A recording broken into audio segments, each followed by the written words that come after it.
everybody. This is Pastor David. We are here at my office at the Community Church of Mount Pleasant, and it is beginning to look a lot like Christmas. You know that it's Christmas time around here, and if you go outside, you can probably tell it's a little chilly, and it looks and feels like Christmas time. This is today is December 21.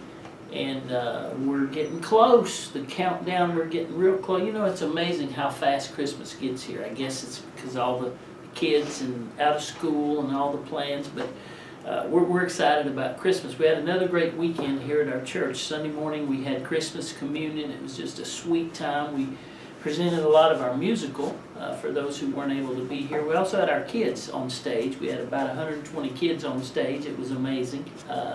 They filled it up. So.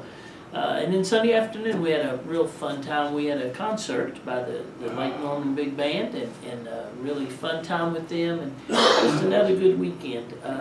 Monday night was our church-wide party. We had a Christmas party Monday.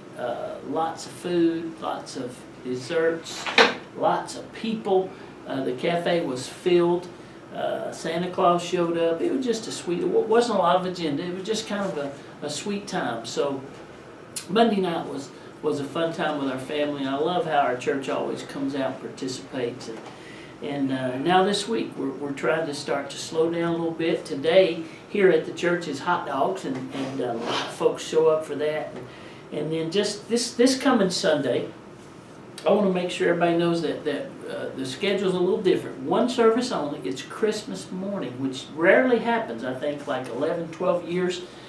And so this will be a unique Sunday. One service, 10 o'clock, right here at the community church in our auditorium. And we're excited about that.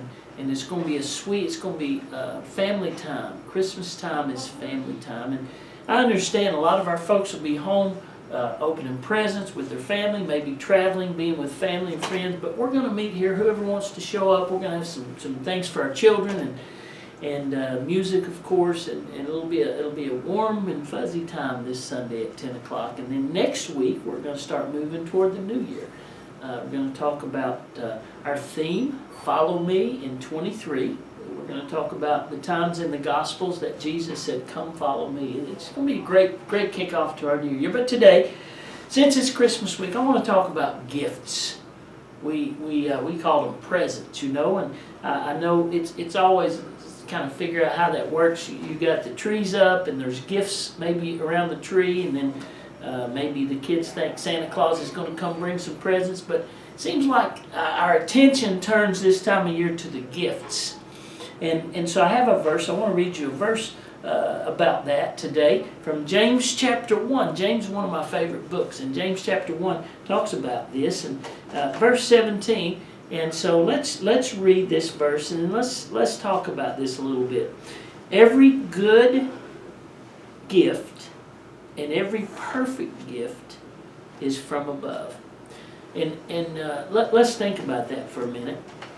And comes down from the Father of lights, with whom is no variableness, no variation, no change. It's consistent. That's the goodness of God.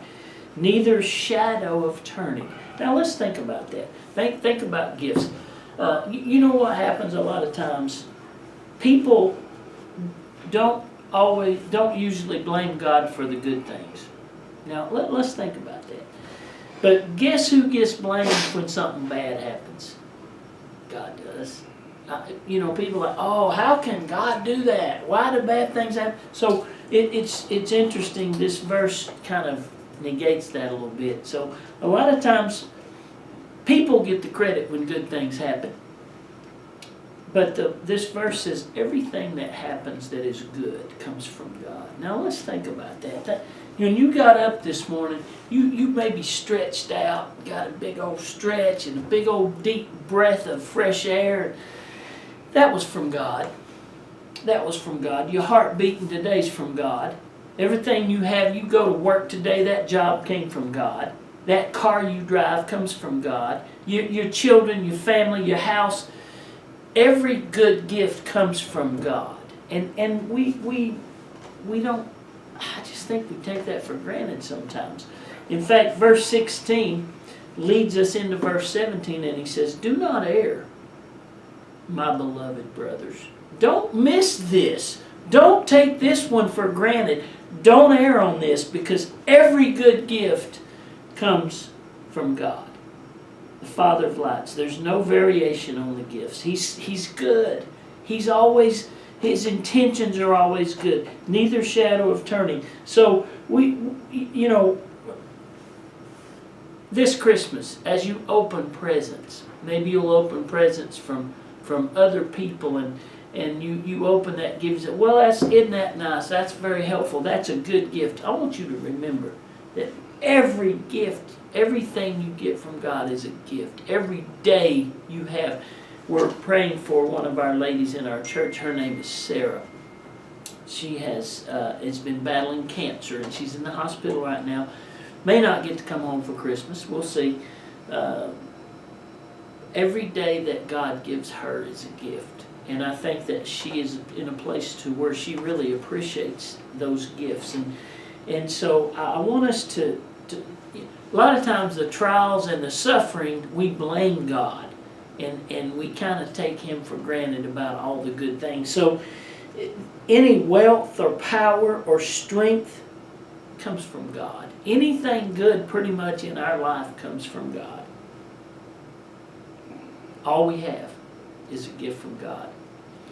And so I want us to think about that today. And then I want to close with this thought.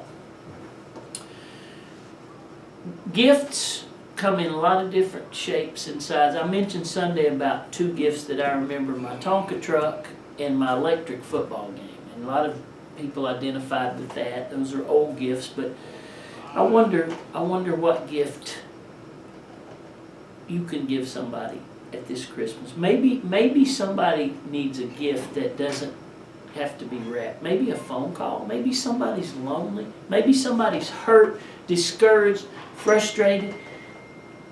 What kind of gift can you give? So I want us to remember, it's not just the bad things that we blame God for. Every single, verse 17, every good gift. And then that word gift, two words are used in the original for the word gift. The first meaning is about the act of giving. The act of giving, which is more important than the gift itself. And then secondly, it talks about specifically the gift. But I close today by reminding us all that all the wonderful things we enjoy in life are gifts. We get entitled and we think, well, we deserve. No, we don't. Everything you've got is a gift from God. So think about that this Christmas. I hope you have a great Christmas. We're excited. I hope you're going to be with us if you're around. 10 o'clock this Sunday morning. We love you, and we'll see you soon. Thank you.